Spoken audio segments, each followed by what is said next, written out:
I'm muted. I've been muted this whole time. Hey everyone. Guess what? It's still me, Miranda. Running the stream and moderating at the same time is going really, really well so far. You don't need to hear anything I said. Just kidding. Welcome to Keeping Combat Interesting and Moving Forward at a Weekend with Good Friends, an online role-playing convention run by the folks over at the Good Friends of Jackson Elias. I'm Miranda. I'm still talking, and I'll be your moderator for the panel. We're happy to have you with us. We'll go around and do introductions. We'll start at, for viewers, the upper left, which would be Heinrich. Well, greetings all. My name is Heinrich Moore. I am one of the community content authors on Chaosium's Miskatonic Repository, writer of books like Heinrich's Guide to Character Creation and Heinrich's Guide to Carcosa, and a recent editor and organizer of the Year of the Goat scenario anthology. That's probably what I'm best known for. Awesome. And Lydia? Hi, everybody. I'm Lydia. I'm a Call of Cthulhu podcaster and very recently have also become a scenario writer with the publication of Year of the Goat, as Heinrich just mentioned. Very, very ably helmed that project. You can find me primarily at the actual play podcast Lightless Beacons, which I co-manage, and I'm also a frequent cast member at the Miskatonic Playhouse. And I've also recorded a couple of cameo parts in the Delta Green podcast New Dawn. Next up, we have Keeper Doc. Hey, Keeper Doc here. I am also a Call of Cthulhu scenario writer, have written Swamp Song, Deliver Us from Evil, and our most recent one, Where Dreams Take Root. I previously blogged at Prospero Publishing about Masks of Nyarlathotep, and I have a Substack, This Rough Magic, where I talk about all sorts of different things related to TTRPGs. That's it. Awesome. And, that's all I got. And just Nate. Just Nate. Hey, I'm Nate. Your friend Nate. Just your friend Nate on the Discord server. I write professionally for a living, so I don't write any scenarios because I don't want to mix that up because I actually enjoy playing games and running games. You can find me on a few podcasts around here. The Old Ways, our Impossible Landscapes session is wrapping up right around the corner. We're doing some Weird Heroes of Public Access, which is going to be coming out on the RPG Reanimators channel, and that's a lot of fun. Sometimes guest out on Symphony, but mostly I just like to play and run games. Awesome. Well, I'm going to get started with a question for everyone. I mean, we've all played in a number of RPGs, a lot of which combat, I think, tends to be kind of forgettable. It's a means to an end sometimes. What makes combat memorable a year later or years later? I know I have combat sessions that I can distinctly remember, but most of them I can't. So what makes combat memorable for you? I will get popsicle sticks out if I have to call on people. Well, I think I would say that in my experience, the most memorable combats have been those that have been part of the story, that have served the story, where you can see what happens during combat is really part of the tale you are collectively telling. And the key to that is going to be interesting decision-making by the players. So where the players have those interesting decisions to make that are going to shape the outcome of an encounter, I think that is one of those necessary ingredients to really make it memorable. I'll start with that and let others expand. Go ahead. Okay. I was going to say the same for you to go ahead, but we should never mind. Yeah, I would completely agree with what Heinrich said. It's those moments of heroism, self-sacrifice, teamwork, moments when you have that really climactic minute of a story arc, or maybe even bringing a character to the end of his or her story arc as well. Death scenes, I think, are something that everybody remembers. Especially when the character gets to narrate their own deaths or the last thoughts. I think that's something that really stays with the whole party. Agree with what has been said so far. I like to think of combat not necessarily as something that you have to put in there, but as a tool for crafting a memorable scenario. So it should serve a purpose just beyond fighting. And it could be a variety of different things, as has already been alluded to, but like escalation, revelations, consequences, creating dilemmas. And so the more of those elements that you have built into combat, the more memorable it is going to be because it is serving the story. I like to think about it as an element of a scene, not the definition of a scene in and of itself. So I don't think combat is memorable very often. And so when I was thinking about this, it is the catastrophic failures, the disasters that happened in combat that I think about a year later. It is the, I can't believe that worked. So the unexpected or surprising successes.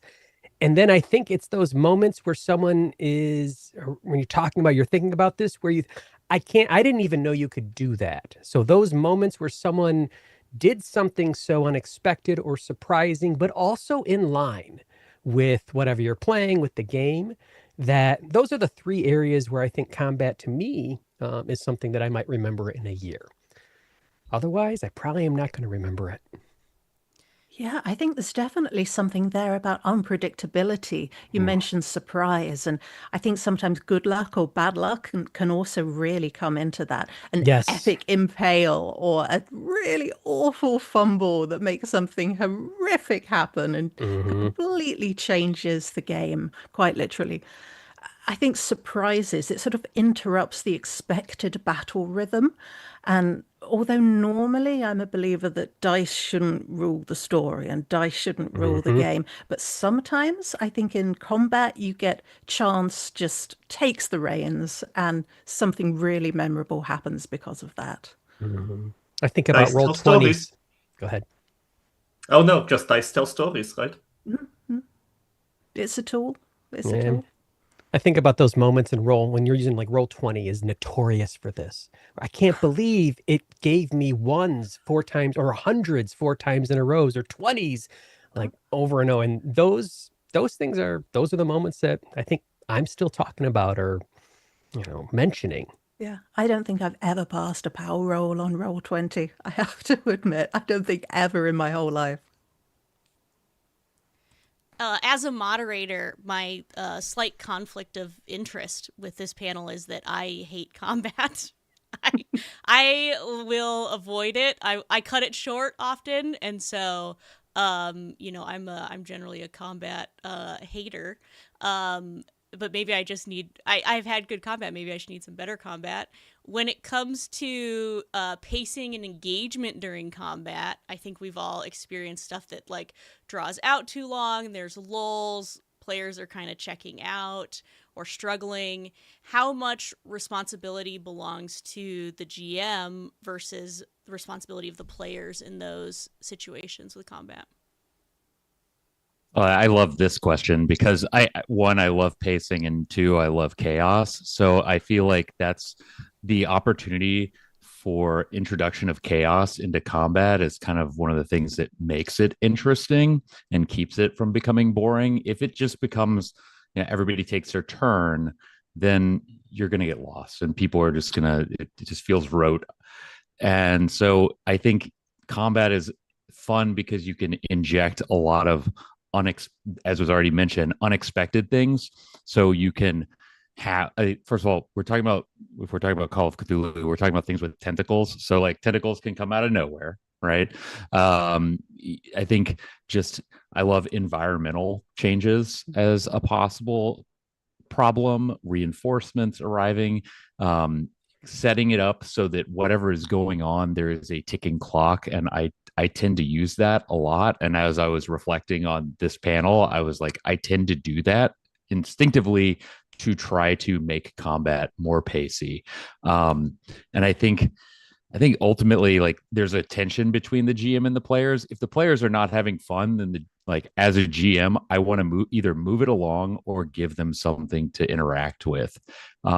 The players can bring excitement to combat by doing crazy things. And I've been at tables with three out of the four of you guys where you have been driving that with engaging creatively with the combat scenario because you don't want to just do combat. So I have some very memorable combat scenarios where somebody wanted to use electricity to like attack the thing, right?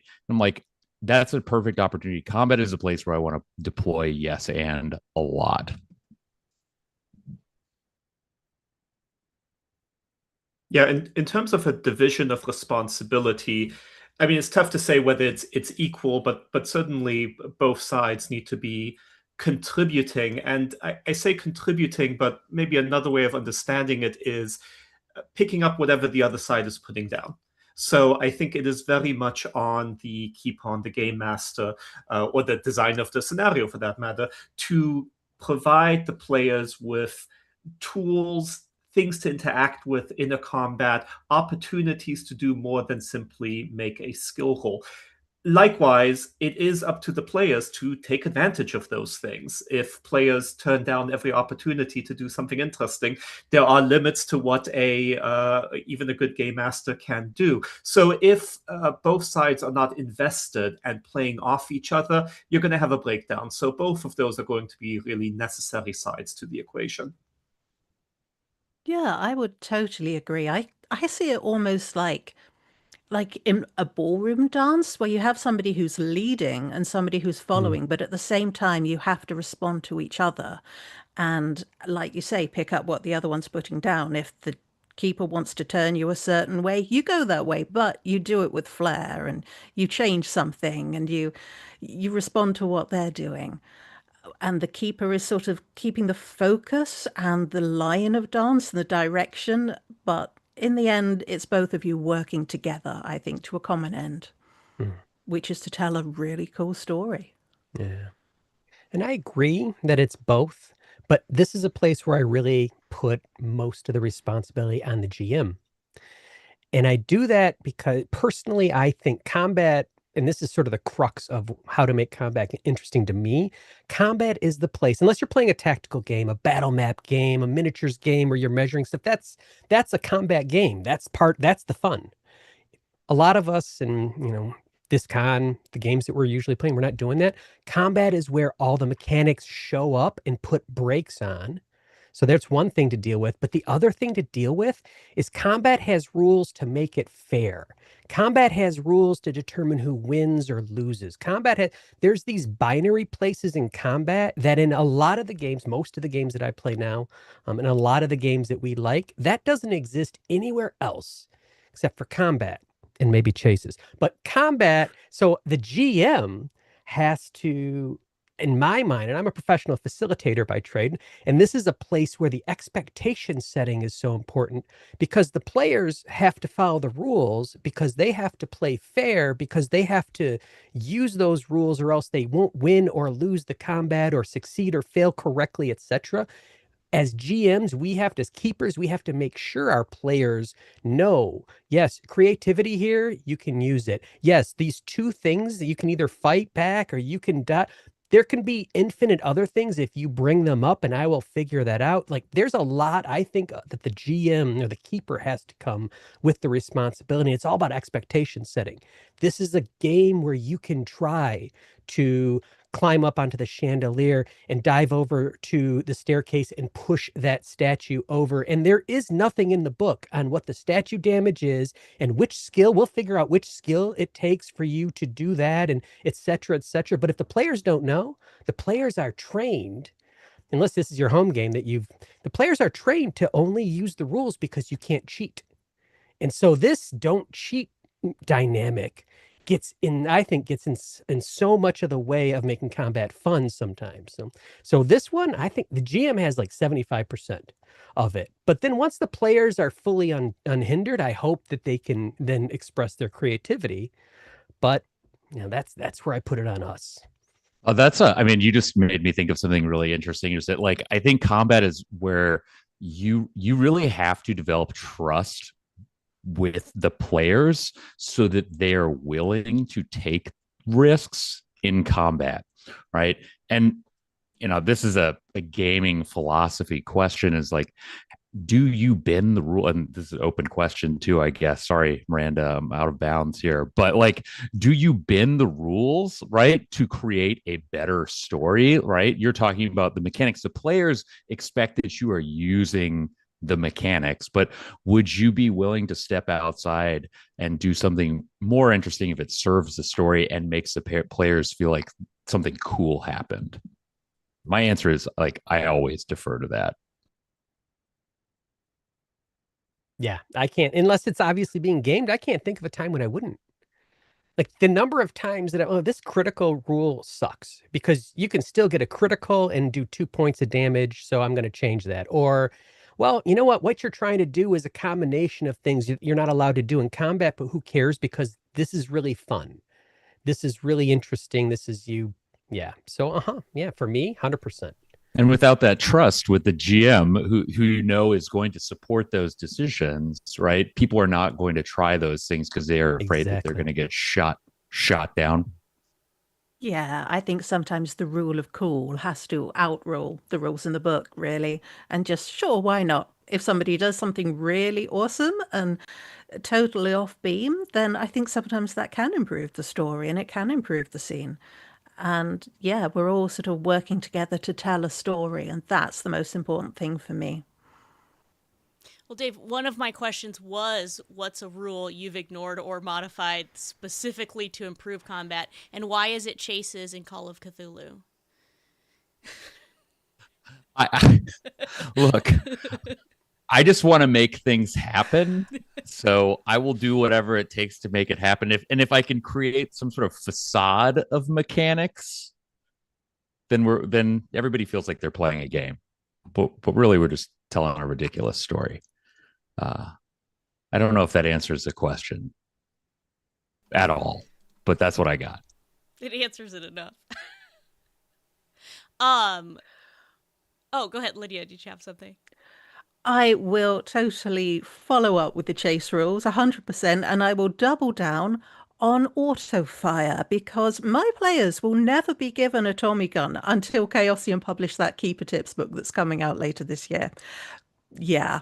I do not intend to give a submachine gun or anything like that to anybody until I've mastered those rules, because yeah, I avoid them whenever I can. And I don't think that's bad. I don't think that's a failing as a keeper, as a game runner, to like, I'll pull in the Delta Green rules constantly for things like that. Things like automatic fire. Things like, do I want to roll for this, or what's your skill? Oh, your skill is 75 and you're trying to do a normal thing. Okay, that's I'm playing one game, but if I like another rule, for sure. I don't think that's bad. There is and this is why I think the responsibility is so heavy on the GM, but there's also a game here to play. So you can't make it like, it's cool to win as a player always. So you can't accidentally step into that either. So if you're, when chases, I'll run chases. I love chase, but my chases are like D&D 4E skill check kind of chases, not necessarily which is, oh, I need you to, line up 3 things and succeed at those 3 things. And I'll give you 5 chances to roll skills and you need to succeed at 3 kind of thing, and just streamline it. It's still a chase, but I'm stealing something that seems easier, better, maybe my players like more. Yeah, I think this goes to one of the things you said earlier, Nate, about more tactically oriented RPGs, where the rules are a mechanism of fairness and of leveling the playing field and of setting expectations for everyone at the table. Whereas for many of us, many of the games we play are one-shots. Most of them are horror games. And so I think that's a genre where very often you're going to see story be more the focus, because there's already, in many of these settings, a built-in assumption that the stakes are not going to be equal. Combats are not going to be balanced, and it is not the keeper's responsibility to balance them. And so when it comes to ignoring rules, it very much is a question of what is serving the fun at the table. and what is serving the story. And I think the reason a lot of us kind of bounce off the chase rules, bounce off the automatic fire rules in Call of Cthulhu, is that it's not clear how those rules always facilitate storytelling, as opposed to simply being a mechanism to explain how something works, which is sort of maybe the most rudimentary kind of rule to have. And so, yeah, I'm sure there are keepers that are able to make them fun. I know I've tried to make the chase rules entertaining. Still have to do the same with automated fire, but live in hope, right?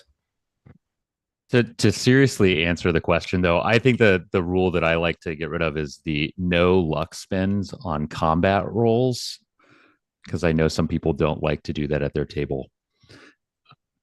And I'm personally like a big fan of that, because that can lead to some big swings for the table, and people get usually fairly excited about spending their luck in combat. So that's one that I like to bend. It's not for everybody. Is your approach to running combat different than, or how does it look different for a rules light system versus something that's crunchier? How do you like shift gears between those if you're playing different systems?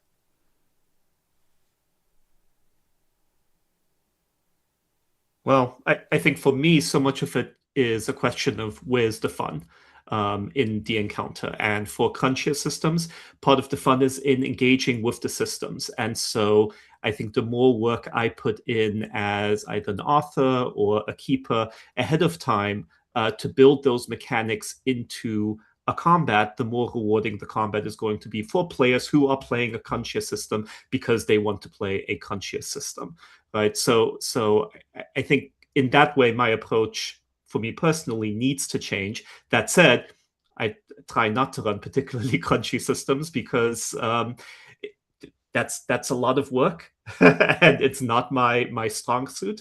And I think collective storytelling is probably a lower bar to entry in combat than requiring someone to really have the expertise to create these specifically tailored encounters that depend on the skill and strength levels of the characters versus the powers and abilities and weaknesses of the monsters, etc. It's time intensive and it's really rewarding for some folks, but it is, I think, a very different approach from the one I take for War Rules light horror settings. And I definitely think that's a know your table, right? And if you know that you're playing with people that really like that, then that's great. I'm like Heinrich. I don't tend to play a lot of crunchy systems, but my friends and I were recently trying out Teenage Mutant Ninja Turtles and Other Strangeness, and we found ourselves just sort of getting bogged down in the rules, and we just kind of, the brakes came on, and we just sort of like, let's streamline this. So I think, if that's your group's preference, that's great. And there's if they feel like that's how they like to express their characters through system mastery and tactics, that's great. And I think that works for some people, but for me, it's not really the systems that I like to play. I think the interest for me comes from the fiction, not from the rules. I come to games for the creativity aspect of it. And I do think that there are ways that you can bring creativity to combat tactics. And one of the ways that you could do that in Call of Cthulhu is introducing more spells. And, if you want to have artifacts, right, those are ways that you can sort of add some levels of tactics to the game beyond just shooting and stabbing and punching things. But it's just not really the way I like to play my game personally. And then you've got the sort of specialized mechanics and specialized combat mechanics of the different variants of Call of Cthulhu as well. I think sometimes those extra mechanics really add something to the setting, and it's a way of kind of seeing these mechanics through the lens of the setting and using it to make it feel a bit different to the classic one. I haven't used them yet myself, but in Gaslight, there's a whole new set of rules for combat on the astral plane for people who are practitioners of ceremonial magic, members of the Golden Dawn, or those sort of Victorian era magicians. Pulp Cthulhu as well. There are specialized mechanics there that really just make things a lot more cool. You can take on perks, you can do things which mean you can double fire, 2 guns. And I think it really is, for me, if I'm going to add that extra crunch, if I'm going to play something with extra crunch, it has to earn its keep. It's got to really both serve the story and serve the atmosphere and the setting of the story that I want to tell as keeper. I think I think, Lydia, that's a really good point, and maybe something that we move past a little too quickly, which is not all rules are created equal. There are certain rules in Call of Cthulhu, for example, that are so integral to the system that were one to ignore those, it might not feel like that system anymore, right? So Call of Cthulhu has its sanity mechanic. If you sit down at a Call of Cthulhu game and you suddenly hear the keeper say, hey, just so you know, a few house rules, sanity, not really a thing, it would raise some eyebrows. And arguably, there may be combat rules in Call of Cthulhu that are similar, whether it is the fighting back mechanic, whether it is the dodging mechanic, or I would argue the deadliness of the system, right? If you have a keeper that makes clear, hey, your Call of Cthulhu characters, they're not going to die, they're not going to go permanently insane, it's not that type of a game. Again, my eyebrows would raise because to me that is very fundamental to the setting, and in particular something that happens not infrequently in combat, right? Which is, in that setting at least, nasty, brutish, and usually short. So I think when we're thinking of which rules to ignore, it's important to think about which of those rules is more or less integral to the system and player expectations. Yeah. That's so true. I ran D&D for 20-something years, and I played Pathfinder for 10. I didn't mess with the rules, the combat rules in those games, because the game and the fun and the stress and the stakes and everything was, a lot of it was the combat. And a lot of the game was your character building and planning out your character and figuring out your skills and figuring out how they're going to interact. And if I ran or if I played and all those very fundamental sort of rules and mechanics were hand waved and out, I would have been upset. I wouldn't want to play it, and I would have felt cheated. Like, you wasted my time. Like, we're playing D&D. So it is 100% about the kind of game that you're playing and the kind of players that are there. And I know I talked to someone who I won't name because they don't necessarily want to be named, but they run a fair number of Call of Cthulhu tactical sort of scenarios for tactical minded people. That's what they like. They've got battle maps, they got the VTT, they have all that. Great. They know what they like, and those games are run to the rules, and they have all of the combat rules because that's what they like. And so it's very much the expectation setting of across the table too. The narrative games when I think about combat in those, it just feels like the brakes suddenly slam down on the free flowing game system interacting with trying to create or run and play some kind of scenario. And now all of a sudden you're doing rules, and it just feels like such a jarring motion. I run Pirate Borg, and Pirate Borg has this naval combat set of rules, and it's the same thing. The naval combat rules are slam the brakes and get into a tactical battle map, measure out how many hexes can my guns fire, back into a Morkborg style game, Pirate Borg, where none of that happens. And so I don't run that. If I'm running I wouldn't run it in a con unless I was going to get a VTT and run a whole different kind of game.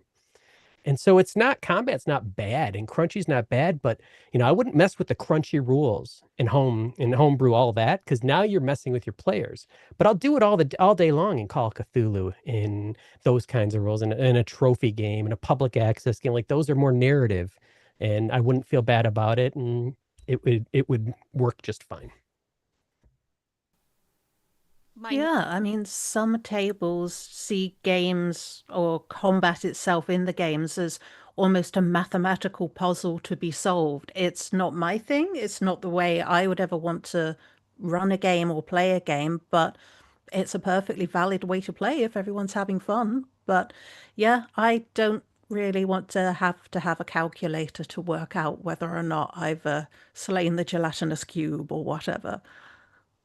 And this is a really probably useless aside, but I think it's one of the things that's evident as we're having this conversation and talking about Call of Cthulhu specifically is this sort of interesting place that that game has historically as one that originated around the same time as Dungeons and Dragons, and whose deadliness was in large part the game being played similar to old school Dungeons and Dragons, where the whole scenario is one big series of traps that you're trying to avoid, and the rules are very important for being fair or successfully avoiding those traps.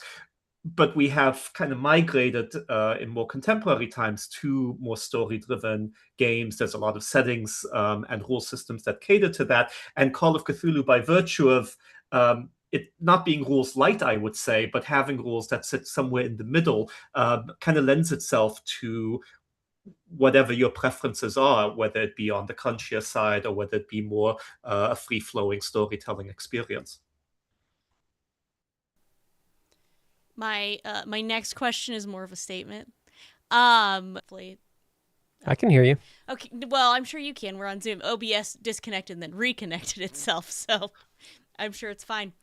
Sure, it's fine. The crunchiest game that I feel comfortable running are the They Came From games, and I've played with Nate for some of them. And there's a lot of rules, and I realized that the fun for the players with those rules was seeing what they could do to get the biggest dice pool. So how can I use all of these things to roll 15d10? And certainly I will get some hits on that. But it would prompt them to do different things. And Dave mentioned, someone wanting to attack with electricity. And Nate gave like a great example of someone wanting to climb the chandelier and push the statue over. And there's not rules written for that. And speaking from experience, it can be easy to be a player that just you shoot the monster every turn. I have a gun, so what do I do on my combat turn? I shoot the monster. Oh, next turn, well, I still have a gun, so I shoot the monster this turn. And something that I've done is like try to not do the same action in combat 2 turns in a row. How can a GM encourage players to mix it up, use other skills? And as a player, how can you avoid using the same action repeatedly, because that really feels like it kind of slows down the pace, or feels like you're not getting as much excitement out of it? I like this question a lot because it's combat. I like to look at it again as kind of like a tool. It's a complication, right? So when I try to employ combat, I want it to be in situations where the players are trying to accomplish something else and the combat is interfering with it. But you can do the same in reverse, is you can be in the middle of the combat and complications begin to arise. I mentioned environmental problems, or something interferes with the gun. This may not be a rule that you've ascribed to the creature or whoever that you're describing and they're combating, but this could be something that affects the player, or something shows up in front of them that they need to address more immediately than the monster attacking them. So I think having things that they need to turn to, and particularly like dilemmas. Do I save my friend or do I keep shooting the monster? So, and that's why I like also to have innocent bystanders involved in a lot of my combats, because then you kind of have that moral choice. Do I try to fight the monster, or do I try to, save the person, or am I trying to get away? So I think just giving some creative opportunities, so it's not just, I guess I just keep shooting the monster over and over again, will increase the players' thinking in terms of actions that they could potentially take. For me, I like to try and avoid having players do the same thing 3 times. And the way I do that is I have the enemies learn. The monster recognizes the pattern of what you're trying to do. It's only a monster, or maybe it's an animal. It doesn't have reasoning or strategy, but it can recognize what you're doing and it can change things up. If it's a human, if it's a cultist, they can strategize, they can counter, and it becomes almost a game of chess. And I can really sort of signal that in the narration. It's like the cultist sees what you're doing. The cultist sees you raising your gun again and realizes that you're going to go for a headshot, and he ducks behind the nearest doorway or whatever it is. So I think sometimes you've got to feed that information to a player and say, okay, you've done your 2 successful attacks, but now it's time to change something up a bit, just to keep the story a bit varied. Yeah, I think this goes to designing encounters and in particular scenario design to ensure that in combat, every action really is only done once. And depending on whether it succeeds or not, other options become available or other paths get closed off. So to take the stereotypical example, right, of firing your pistol, if you fail to hit, it can be explained as hitting and simply not doing anything to the creature.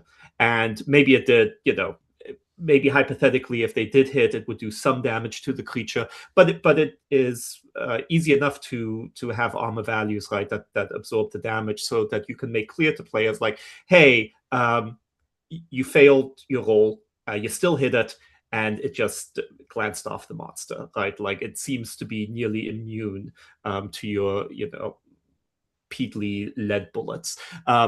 Conversely, if the roll is successful, it's not the case that they just do damage to the creature, it's that the creature's status is in some way changed. Maybe a part of it is blown off, revealing 1 or more new targets that the investigator can choose to shoot on a following turn or interact with in some other way.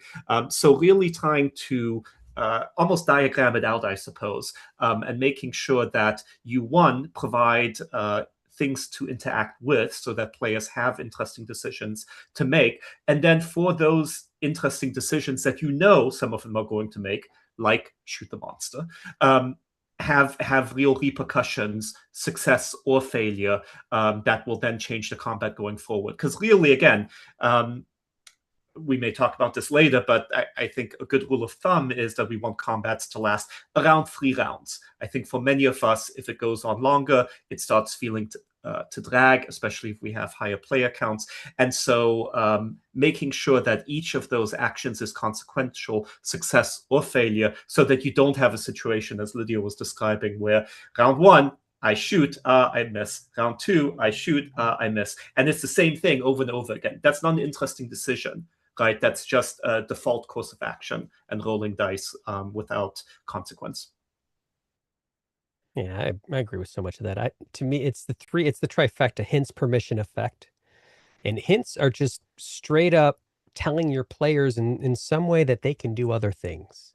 Hi, how do you want to use all your skills that are on your character sheet to survive this encounter?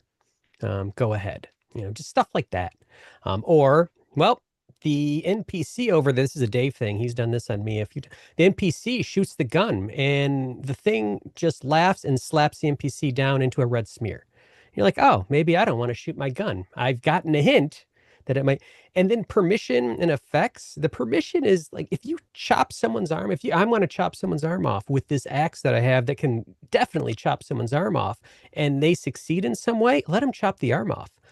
And I've briefly skimmed through RPG systems that have rules for when you chop body parts. They're freaking miserable. I do not want to play or run those. But what I can do easily is make up on the fly the effect and the outcome of what happens when you've chopped that person's arm off, or that tentacle that was whipping around that had a horn at the end and seemed to be the one emitting the noise that was making every blah, blah, blah. Like, you can do that and make it actually have an effect and give the players permission to do something different each time. And then I agree too, like, make the environment part of the thing that is being destroyed. Nothing's better than, well, the theater's on fire. Round 1, the curtains are going up in flames and the heat is oppressive and it's hard to breathe. Round two, you're getting everyone, I need you to just real quick roll a dodge because pieces of flaming lumber are coming down. And okay, now go ahead. And round three, you collapse into the basement. And the combat's done. And I'm not going to tell you because I was done with combat. I just 3 rounds is my max as well. But you make it's not just the thing you're fighting, it's the environment around that you can bring into that and make that. But yeah, hints, permission, and effects. I always think about those things and getting it done quickly because combat should show you, I think combat should show you the possible bad things that could happen to you if you don't do anything, if there's inaction. And it should show you the obstacles in the way of the goal. But I'm with you, Dave. It's not the goal. Like the final boss battle, I don't remember the last time. Oh yeah, I do remember it's yesterday, Pirate Board. And it was so weird to have a final boss battle as the thing. And I'm like, oh, okay. It was sort of fun, but also I've sort of moved on and beyond. Like that is the end goal. Cause I think players want something more than just a final boss battle. And I feel like I can hear some folks kind of express concern of like how to convey this without beating players over the head. Like, of course, if you're in the midst of combat, players are trying things, they're not working, and you sort of have to very heavily hint. It can be heavy-handed, it can be awkward, but to a certain way, if it's gone that far, it's already sort of failed, right? There is a much easier time to have that conversation, and that is at the beginning of a game. You know, when you are introducing yourself as a keeper, introducing players to your style of gaming, you can discuss combat. You can be very clear about, hey, to the extent any combat happens, here's how I typically approach it. I believe in interesting decision making. You know, trying the same thing multiple times, probably not going to elicit a different result. So feel free to lean into your creativity. And you've given players that permission, right? Yes, you can do it in the midst of combat, but even easier, you can do it right at the start of a session. Yeah, to come back on both what you just said there, Heinrich, and something which Keeper Doc mentioned earlier about building trust at the table and being welcoming to the idea of being improvisational and unconventional attacks and giving people, Nate, you said permission, and I think that's a really good word for it, is giving people that permission and them knowing that if they decide to try and jump up in the burning theatre and slash the rope and hold on to it as the chandelier crashes down, and then they manage to get up onto the catwalk above the stage, you go, yeah, sure, why not? I like that. And I like making those things more effective than the normal stuff too, as more, I mean, it's almost conditioning, right? You want to do this wild thing. You wanted to soak this rag and light it on fire and then throw it, and you've passed your whatever dexterity roll. Man, you did devastating damage versus all the other. That is how I'm telling my players, yes, keep doing that stuff. Totally. I mean, okay, Molotov cocktails haven't been invented yet. Hey, well, you've just invented them. Great, sure.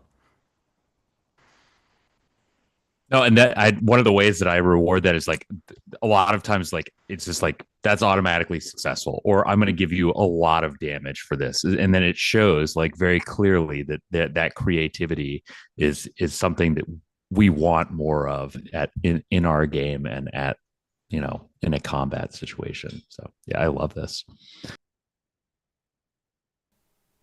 I feel like with just the widespread popularity of games like D&D and Pathfinder and things like that, there is that are like crunchier, a little bit more combat forward. There's kind of this expectation from players that you fight till the end, like you finish out the fight. And I know we talked about it a little bit, but when limiting how long combat should ideally last, like how can you make a gracious premature exit in combat? How do you I don't want to say pull your players away from it if they're engaged in it, but if it isn't a fight that's meant to be won, or winning it isn't going to contribute to the story in the way you want, how do you then make that exit after 3 rounds?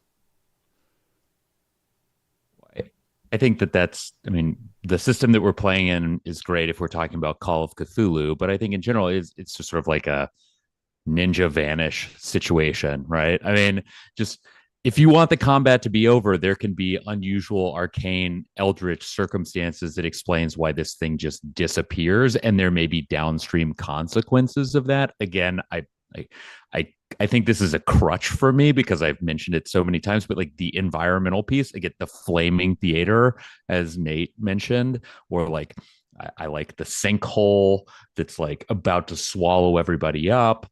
Those sorts of things to say signal like you need to go, and this is the situation that you're faced with. If you want to stay in combat, you will lose this situation, and it's not going to feel good. So I think just clearly telegraphing that through either environmental cues or maybe the monster begins escalating in terms of its power. Because yeah, if it's not serving the story, then it's not great. But on the flip side, if my players are loving it, then I'm gonna have to grin and bear it a little bit, because maybe there's an opportunity for me to grow in a way that I'm not comfortable with, because I also like start getting nervous after about 3 rounds. But mainly it's because like I'm pacing a convention game and I want them to get out of this situation so I can wrap things up for them. But maybe I'm shutting down an opportunity there. So just the devil's advocate on that. I think I making it. Oh, go ahead, Lydia. Oh, are you sure? You went first, so I think I interrupted you accidentally. Um, all right, thank you. I'll take that invitation. I think partly we're putting a lot on players and their decision making, and suggesting, raise the power level, make it clear to them that they are facing a forced decision. And I think that is effective if your players are paying attention. But we can also look more at the purpose for why the combat is happening in the first place, and provide off ramps with the enemies rather than relying on the players, right? So not every combat is for the purpose of death defeating. Some combats are there to serve as a warning, right? The mobsters who might break your legs, but they're not pulling their pistols on you, right? Or the monster that is looking to weaken you, but isn't really interested in killing the whole party, right? Maybe defeats one investigator and pulls them away as a hostage or as a future snack. And so having combats where you provide the keeper, as a scenario designer, right? You provide the keeper a off ramp for the enemies to choose to end the combat, can take some of the pressure off of what are the players going to do. If it is going to be up to the players, I like to integrate into the combat some kind of story mechanic that makes clear to the players that it's time to leave, other than increasing danger, which can sometimes be hard to guesstimate. And of course, we roll dice. Sometimes people take more damage than expected. So one example would be the getaway car pulling up. Right. And now the investigators see the getaway car. That is a very heavy hint that it's time to go. But reaching the getaway car is itself some kind of skill challenge, and becomes part of the combat to get away from that situation.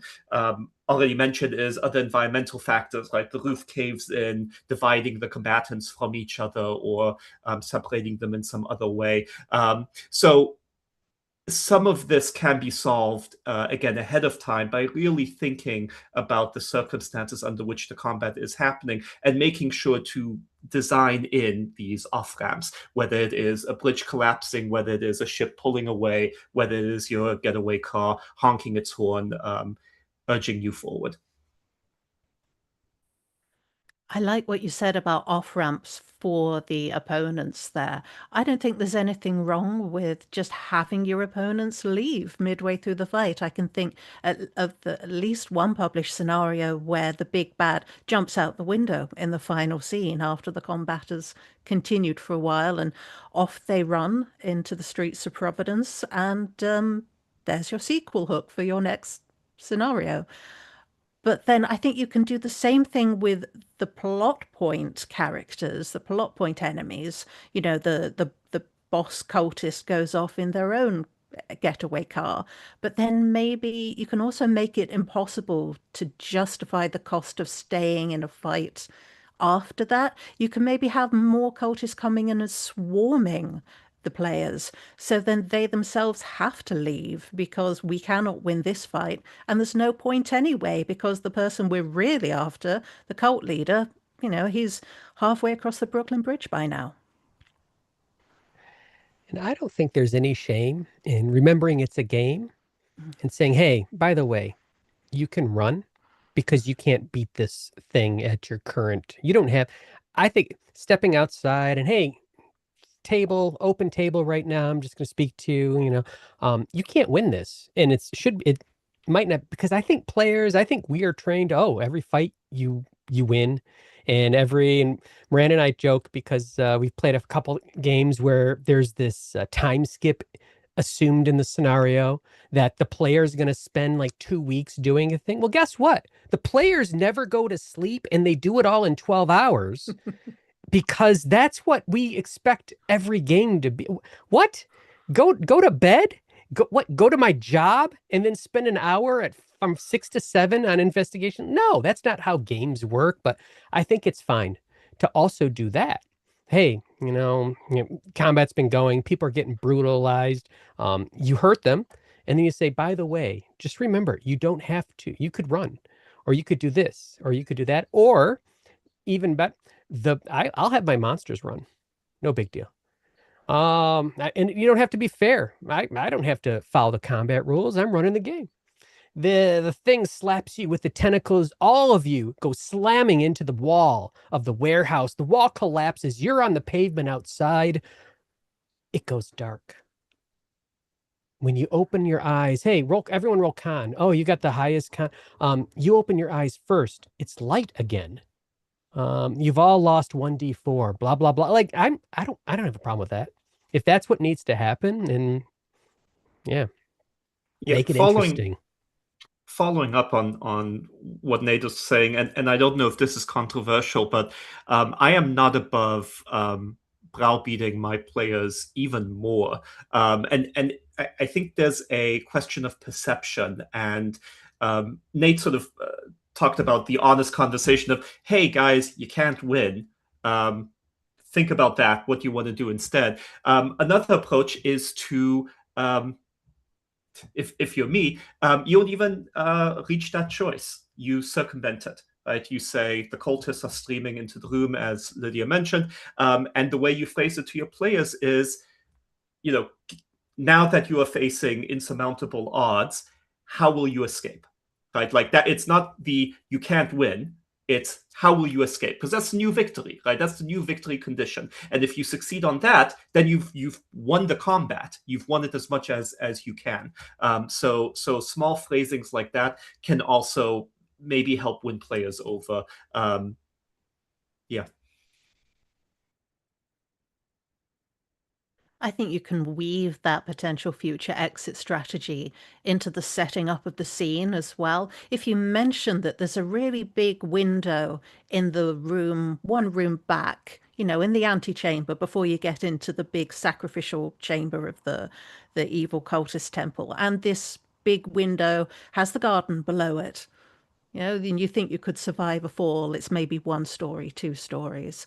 And if you can set that up before the combat even starts, then hopefully somebody will remember that and they'll think, oh, if I leg it back 1 room, I can smash the window and I'm going to get hurt, but I'm probably going to survive it.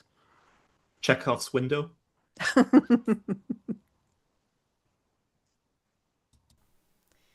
I think one thing that really slows down combat, and we're kind of talking about when Nate mentioned kind of intervene with players and say, hey, it's not winnable. But I think another thing that kind of stops players is that like analysis paralysis. They're trying to think about what they should be doing or what's actually happening, or is it actually winnable, or which part of the monster is the glowing red part that you should aim at. How do you handle that in game when the pace is slowing down because your players are maybe having a side conversation or trying to strategize with each other while everything else is going on. 7 words, Miranda. Okay. What are you trying to achieve here?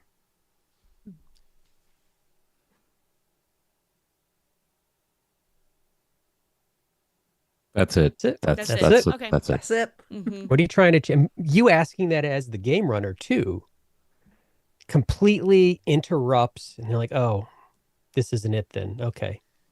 I wouldn't ask that if it made sense. What are you trying to achieve here?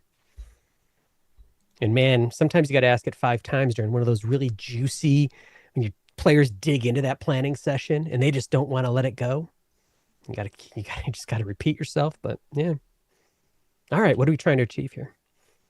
And then earlier than what we normally do as game runners. Okay. Who's specifically doing what? Players will never decide who's actually going out the door, or who's actually climbing up into the scaffolding, who's actually driving the car, who's actually driving home. Okay, so who specifically is doing this? Who's specific and letting that silence go? But sometimes the pacing requires that. And, I just want to know what's happening. I'm just running the game. I'm just trying to understand what the world is going to do in reaction to your activity. So what are you trying to achieve here? Oh, and I think just even more simply, sometimes when people are kind of stuck on what to do, it just give them the ultimatum is, okay, now what are you doing? And just being very clear that it's time to make a decision in the nicest way possible. And I think part of that is when you go into combat, I always try to have everything lined up so I know everybody's dex order, and I can just call and point to people by name and say, this is your turn, to keep people moving.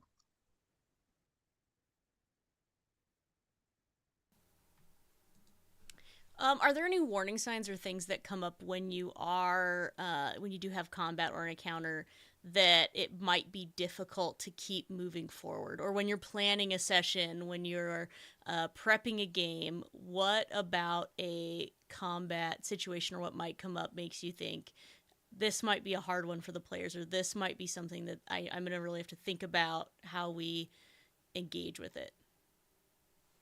Your first question, the big warning sign that I look for and I react to is only one person is doing any planning and everyone else is just sort of listening or waiting. All that means is no one else knows what the heck is going on. That's what I jump to. Okay, one person has a plan, or one person knows what they want to do. Everyone else is just sort of, oh, okay, yeah, nodding along. But then, because I know what then happens is, who knows? Like, it's not going to. So that's a warning sign that I look for. If there's only one person engaged in something, I start to get worried that everyone else is just not even listening or disengaged or doesn't understand. Yeah, silence makes me nervous. Player silence, long silences. And sometimes it's just they're thinking of what to do. But yeah, sometimes that makes me wonder if I've miscalculated as a keeper. Reading the room, I think, is a big skill, probably the biggest skill for a keeper when it comes to combat.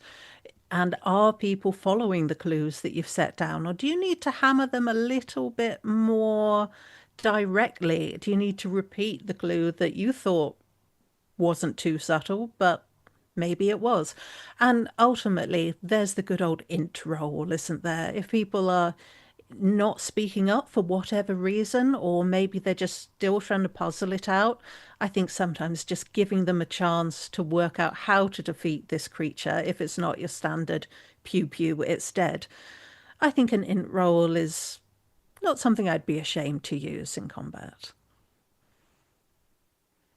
And I was perhaps misinterpreting your question. I was thinking, like, if I was looking at a scenario or designing a scenario or reading a scenario, and I felt like whatever combat encounter was being described or thought about did not have a clear outcome that was connected to something that had meaning, then it's not useful.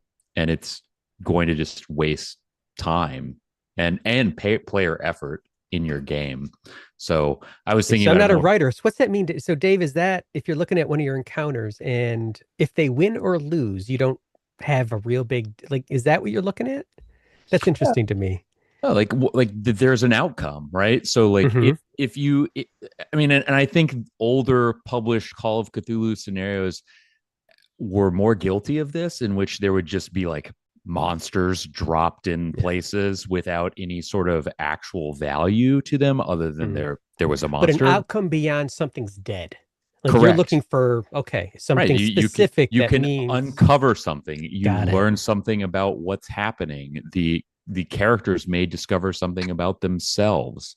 Um, I think there should be either a revelation, a consequence, or something of value as a result, and that may just be the climax of your scenario, which would be very like clear. But I think I like to make sure that every encounter, because I just think, again, it's a scene, and you want a scene to connect to another scene in a meaningful way. We've already mentioned this, but I think it bears repeating in response to this question, which is characters doing the same action multiple times. I think that's a warning sign for me. If round one they do a thing, round two they're doing the exact same thing, that's a potential problem. One, because they may not be critically thinking about their decision making and just kind of going on autopilot. But second, because it creates a situation in which we just have everyone failing rolls back and forth because I roll terribly, and so the creatures I'm running roll terribly, and nothing is less interesting than a combat in which everyone is missing each other round after round. So that to me is a warning sign. Luck spins in combat. That's all I'm saying.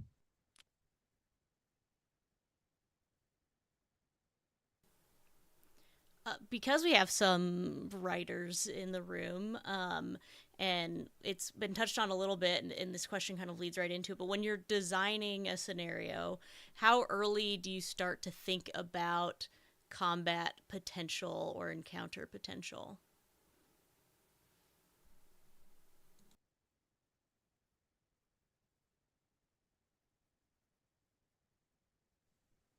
I will say that there are different types of combat, and I am likely to think about them at different times. So there are certain combats that are more complicated skill challenges, as far as I'm concerned from a design perspective. And I need to do the same work to make them interesting. I need to do the same work in terms of thinking, why are we spending time at the table doing this? What purpose is it serving the story? But then I will think about that combat as I would any other skill challenge or obstacle that they need to overcome.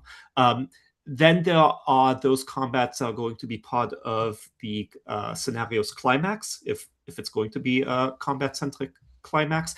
And then I am more likely to think about it I would say, at the very beginning. I'm a big fan of designing by thinking about the scenario's ending and working backwards from there.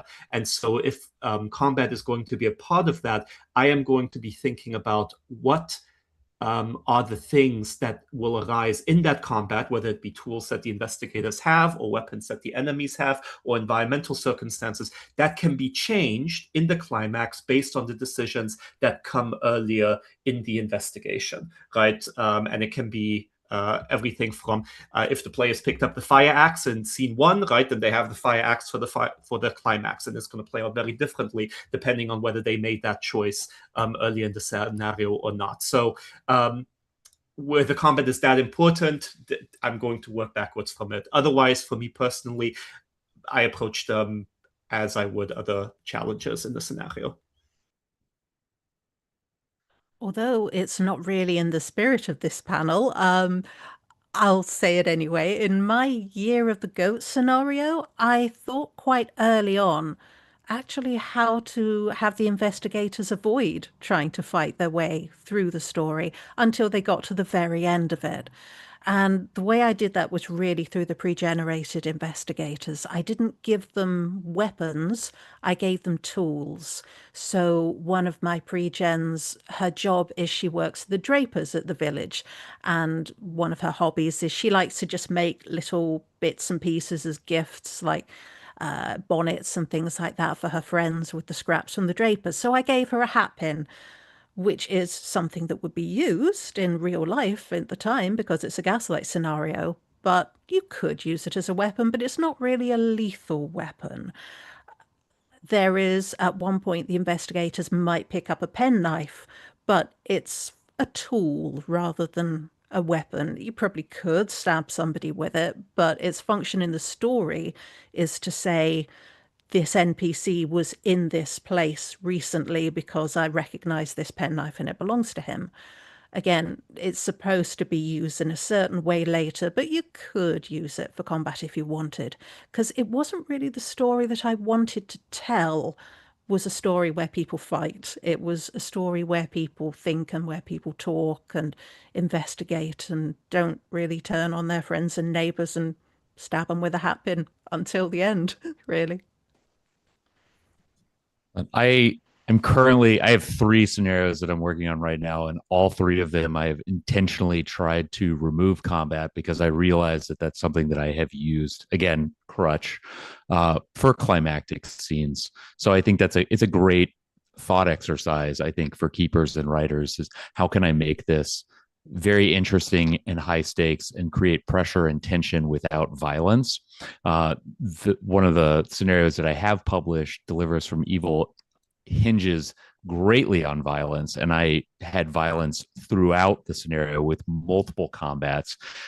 They all 3 of the 4 are very time bound. So you have very clear windows for how many rounds this goes on for, and it allows the keeper to cut it very cleanly.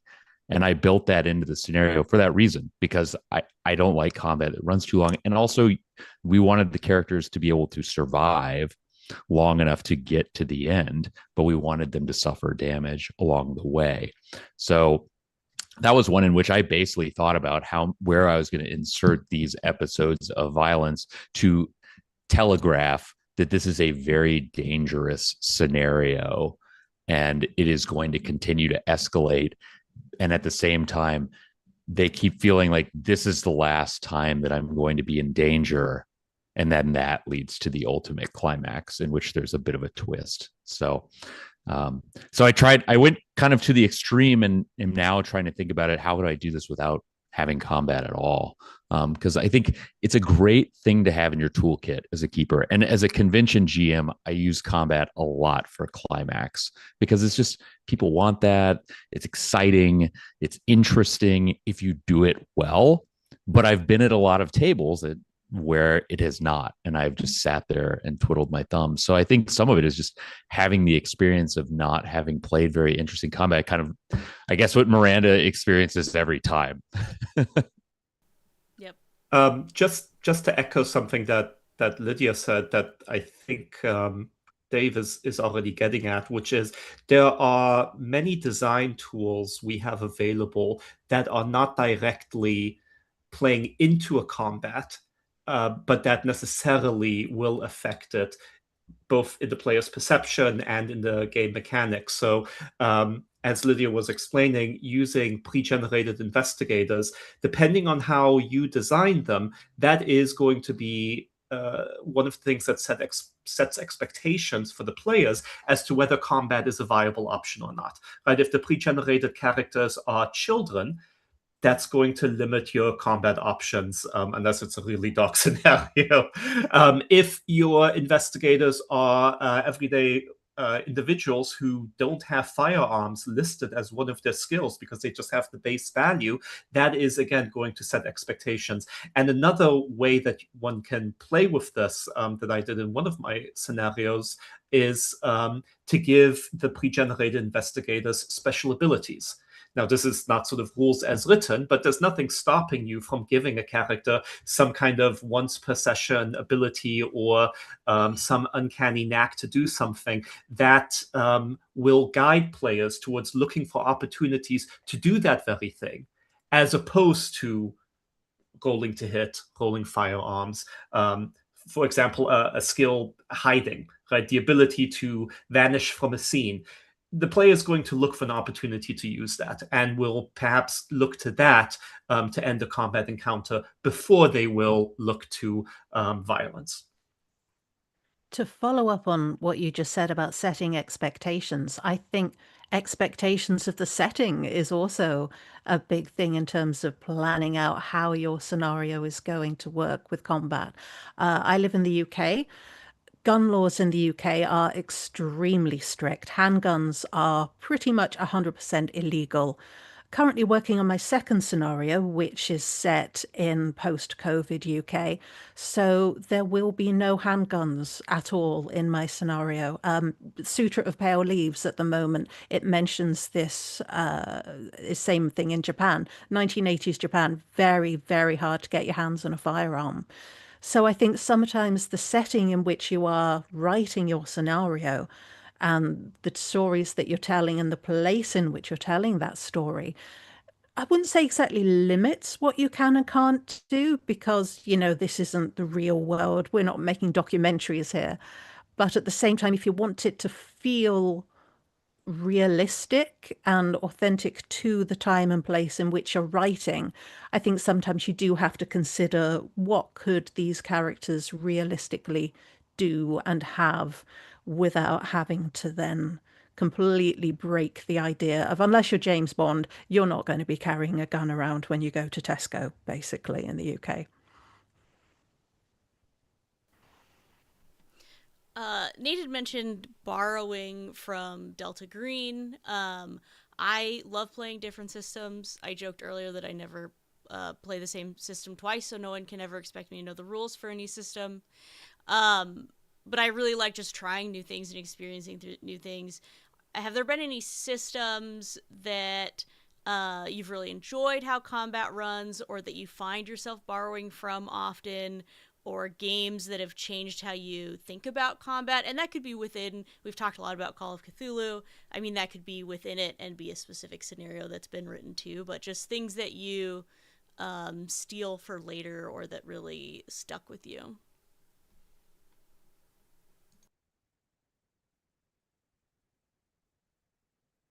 Well, I like what Heinrich said about creating specific skills or rules for characters. And I kind of like playing with the mechanics of Call of Cthulhu, because sometimes when if we're specifically talking about that system, they can be a little bit bland if you're just playing the same thing every time, and that's why it's nice to have like the setting specific stuff. But when I write scenarios, I like to bring in something, and I think that is definitely pulling from things like D&D. Like I just think about when he was describing Hyde, that I just think that that's like I'm like, you're a rogue, right? So I just like pulling tropes almost from other systems and having people feel like they can relate to something that they may have used someplace else in another game. And the other thing that I would just mention is that, like, thinking about combat and things that are interesting, and I mentioned tropes, is like creating situations. I wrote an entire scenario based on Deliverance, right? Is just creating situations that resonate with characters. So particular combat situations that have echoes of something that they've seen, like gunfights, can create some level of interest too, if we're talking about borrowing things. I really like Call of Cthulhu for combat. I mean, it might not seem like it, this whole thing, but I like pushing rolls. I also like luck spends. I like how many ways there are to get to success. And a lot of times that success is making you weaker or using up resources or consuming something that's limited. I like all of the descriptive skills that are out there. I mean, Call of Cthulhu is pretty crunchy. We might not run it, but with all the rules, if all of us ran it per all of the rules that are out, especially if you add on a Pulp Cthulhu or you add on Gaslight, you add on all these things, it's pretty crunchy. I like it.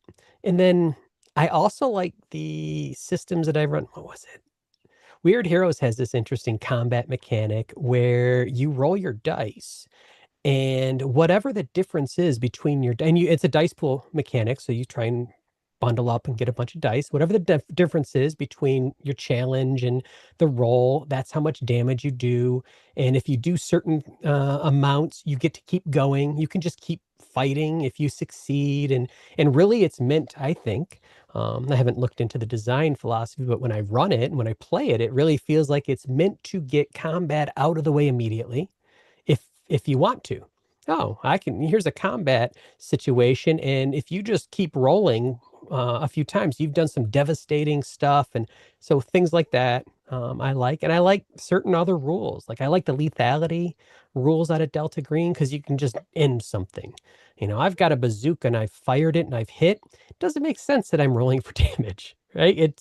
So there's that. And I like just automatic successes and stuff. So yeah, I think Call of Cthulhu is that's why I think I moved to it and abandoned all these other things, because it has a lot to offer for combat that's either base rules or easily homebrewed. Well, and I think Call of Cthulhu has done a decent job of evolving and updating itself to incorporate some of the more popular rules that you see in other RPGs. Luck spends are an example of that, but so is Gradations of Success with hard and extreme successes. So is Rolling with Advantage. This will be my example, right? Of technically, when I have individuals roll with advantage in Call of Cthulhu, I do it the way you do it in D&D 5th edition, right, where you just roll twice. I think technically in Call of Cthulhu, you only roll the 10-sided die for the tens place twice. Okay, that takes me way longer to explain to someone than just say, you get to roll again, and you get to choose the better result. And is there probably a mathematical reason that skews the results one way or the other? I'm sure that there's a reason Chaosium wrote it as such. But in most games, for me, that's just easier. And I think I wish they had just ported it directly as opposed to trying to tailor it to the D100 system.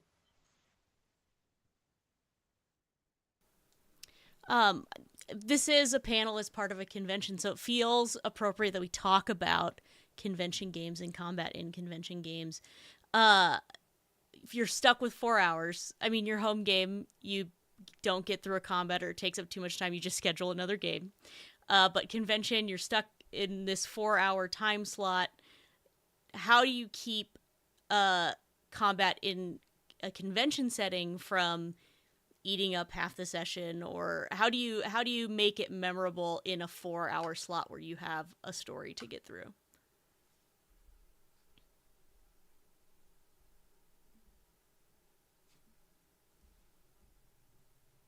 And I've played in con games with at least one of you where combat was very memorable. So I don't want to say it's a formula, but you've got, in a 4-hour con game, you've got 2 combat situations, you've got 2 social situations, and no one knows when the thing is done except for you. And so you end it when it makes sense, or it ends them when it makes sense. So if it doesn't naturally happen, you can make it happen when you are under that. So that's how I sort of think of it. But a lot of times it just naturally, like, players, you roll, they roll, and I always roll on table. I love rolling publicly. That's I think the biggest thing I miss from in-person, well, one of the biggest things I miss from in-person is just public dice rolls, and like that whole everyone sees it. So I always roll with a dice roller if I can or something, and I like it when my players do. And it's not about cheating. It's about, I love that rush. Oh my gosh, you got a 2? Oh my gosh, you impaled that. Oh no, like I love that. That's a big part of the game. So I'm always doing that. And so a lot of times it works out, but if it doesn't, the big boss all of a sudden suffers, I don't know, a brain bleed and just drops over. Because if we're at 3 hours, 59 minutes and we have to do something, that's what we do. But I think the more con games you run too, you get the timing becomes a little bit more natural also. So let it go. Trust yourself, trust the players, Trust the system. Yeah, to follow up on what Nate was saying and maybe bring this conversation sort of full circle a bit, one of the things that makes combats memorable, makes scenarios memorable, is when things come down to that final dice roll, right? As we've discussed. And it sometimes feels like that final dice roll is by accident. And oh my gosh, I can't believe everything comes down to a final dice roll. But it's not an accident, right? As Nate was saying, you create the circumstances and you bring the story based on the time you have available to a point where it always comes down to a final dice roll. Maybe that's just one investigator's survival, but at that moment, it's going to feel like the entire scenario came down to one dice roll. And so I think as you are navigating combats in convention games, you are looking for opportunities to create that final dice roll. It's not saying you have to, like that's not the only way of making a thing memorable, right? But it is a very popular and frequently seen one. And so combat is a great opportunity for that and provides you a lot of these opportunities, whether it is the dice roll to get away, whether it is the dice roll to do the killing blow on the creature that banishes it before it takes off your head, right? Any number of these things. And so thinking about combats, especially where they serve as the scenario's climax in a convention setting, as to how you can get to that final roll, and creating many different routes that players can navigate through their own choices to get you there. Yeah, and to weave it back into some earlier discussion about whose responsibility, GM player is when you create a situation where you do have that final dice roll, or the player feels like it is the final dice roll too. So that's the other thing, is like if players feel like the stakes are very high for that dice roll, then it's going to be more memorable, even if it isn't the last one. And then being able to put the decision of what actually happens into their hands. Oh, you failed? What does this look like? And so then they have agency in creating that narrative, which they're going to remember more than if I just told them something. And I think that that's the level of engagement that you want to see when we're at the end of the game. And whether or not that happens in combat or in the aftermath of combat, and something that I've tried to get more habitual about is just saying, what does this look like now that all this has happened for you? And actually see what the characters think and what they want to close the scenario on as well, in terms of what was meaningful to them and what they want to take away from it. But I really like the final dice roll, and I typically end things very much in a action crescendo in most of my con scenarios, so that people feel like it's a build and a build and a build, and then something very big happens at the end. And again, I crutches, but it's what works for a con formula. And it really is nice for pacing, because if you have 4 hours and things ran a little bit long because people were role playing, combat can always be trimmed, because hit points are guidelines. Nothing needs to happen as long as as the rules dictate. It's only what's going to be cool and memorable, as Heinrich was alluding to with the final dice roll. I think particularly in a con scenario, particularly when you've got a very limited amount of time, it's important to see a combat almost as its own story arc, particularly when it comes to the final encounter and the big climax. You were saying building and building. I think it's really important to start with a very strong beginning to the fight, knowing what everybody's motivation is going into this. How does it start? It's got to be a really short, sharp, big beginning. Is it a surprise attack, a shocking discovery, a big jump scare? You can think of it almost like I think, a story in and of itself. You have this strong beginning, then a big twist halfway through, a complication, a switch in tactics, and then a really vivid description of the ending. And then the epilogue as well, after that final dice roll, which is the huge climax, as you said, Heinrich. What happens after that? What are the wounds that people have suffered, either psychological or physical? Did you achieve the goal? Did you actually destroy the thing, or did you just buy some time? And is that enough? and bringing that energy back down and not just leaving on that kind of open-ended high of the dice roll. It's a good idea to focus back and bring it back down with your closing duration and just have that moment of thank you for playing, everybody, and I'll see you at the next game tomorrow morning. So we have just a few minutes left. I know we've covered a lot of ground when it comes to combat. For GMs that are listening to this and are maybe struggling with feeling like their table combat is a lull for them, what would be your one thing that we have talked about, or anything that you want to bring up that we haven't talked about, that they could use in their next session to make combat more memorable and to keep the pace up? What would your one hot tip be?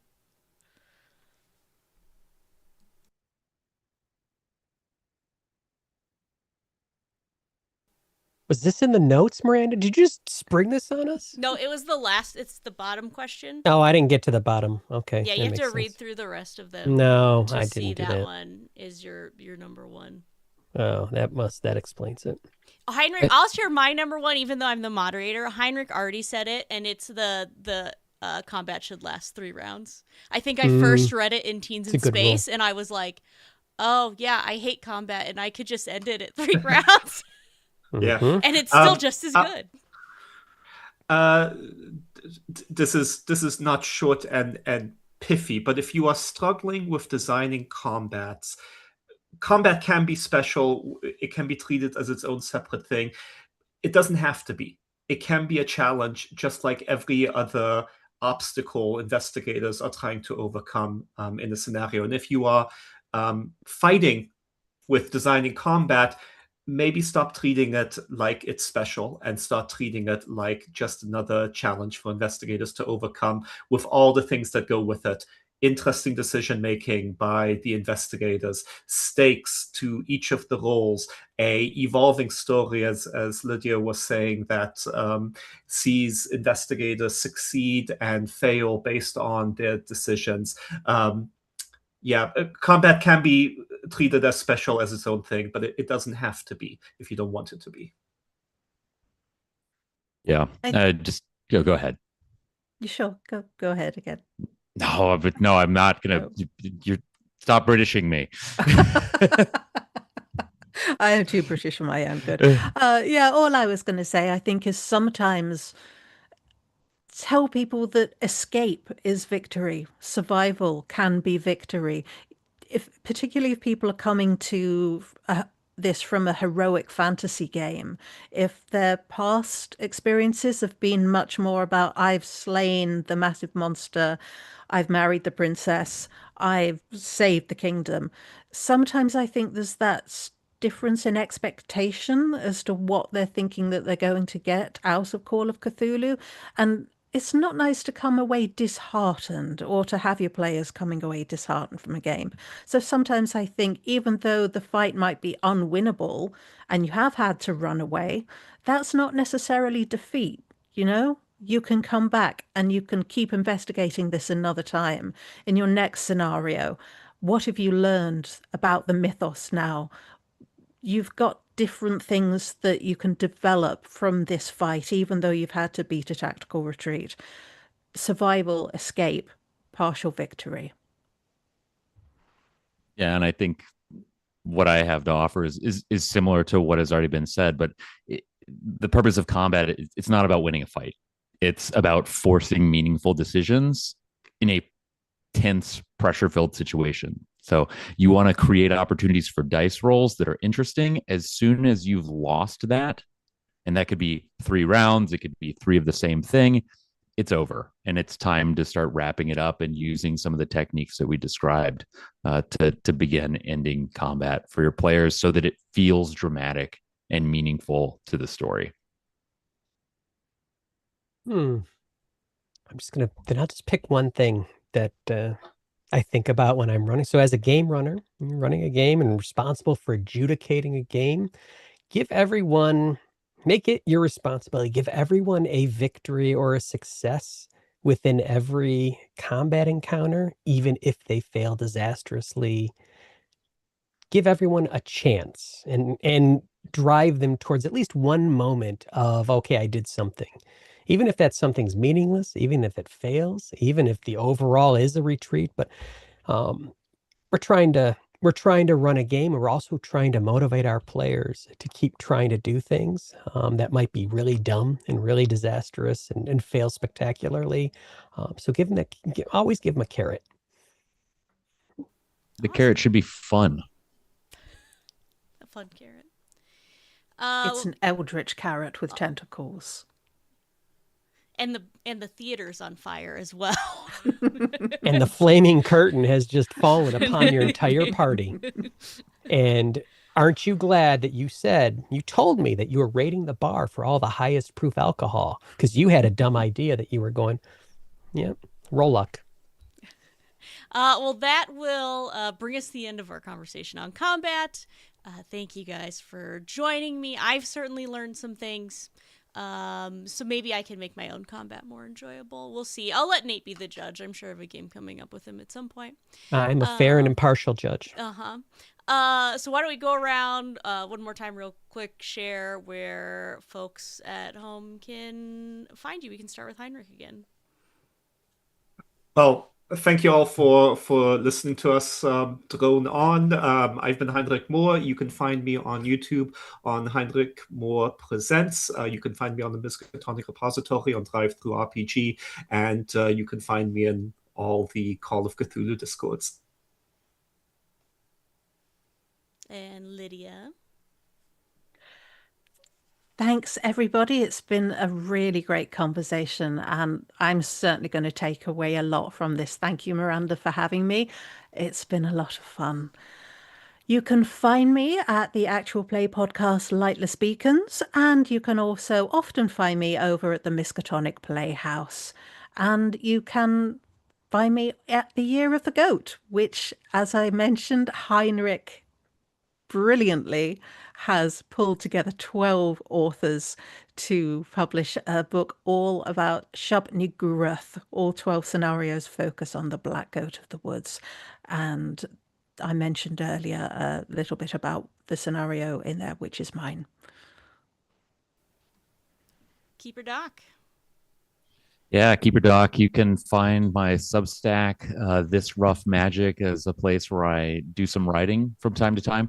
And then I'm also on the Miskatonic repository on Drive Through RPG. Check out Deliver Us from Evil if you want to play with some combat. And I ran that for the Reanimators RPG group. They've got that online on YouTube if you want to see that scenario and how I attempt to make combat interesting. And just Nate. Last but just Nate. Last but just Nate. I'm your friend Nate in various incarnations across all sorts of Discords. I like to run games and play games.